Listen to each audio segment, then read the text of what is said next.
Did you know that many Amazfit smartwatches come equipped with Alexa voice assistant? Well, now you do. In this video, I'm going to show you how to set up Alexa on your Amazfit smartwatch. So without any delay, let's get to it. So first things first, keep your connected smartphone handy as you're going to need it and make sure that your Amazfit smartwatch is connected to it. Now, open up the Zip app on your smartphone and access the profile section from the top right corner. Now tap on third-party account linking. Here, it shows all the third-party services which are compatible with your Amazfit smartwatch.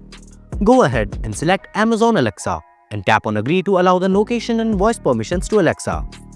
After that, tap on Login with Amazon. Then get started and again tap on Allow to give Zip app access to Alexa voice services. To log into your Amazon account, and that's it. Now Amazon Alexa is ready to answer on your Amazfit. What's today's dollar price?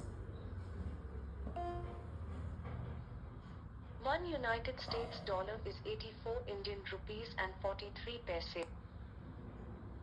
But if Alexa is still not working on your Amazfit smartwatch, then you can check out my dedicated troubleshooting video by tapping on the I button. And there you have it, folks. Having a voice assistant on your smartwatch does indeed come in handy, whether it's setting up alarms, seeing weather updates, or just quenching your curiosity. So that's it for this one. Don't forget to like the video and subscribe to our channel for more tutorials and wearable reviews. Thanks for watching, and I'll see you in the next one.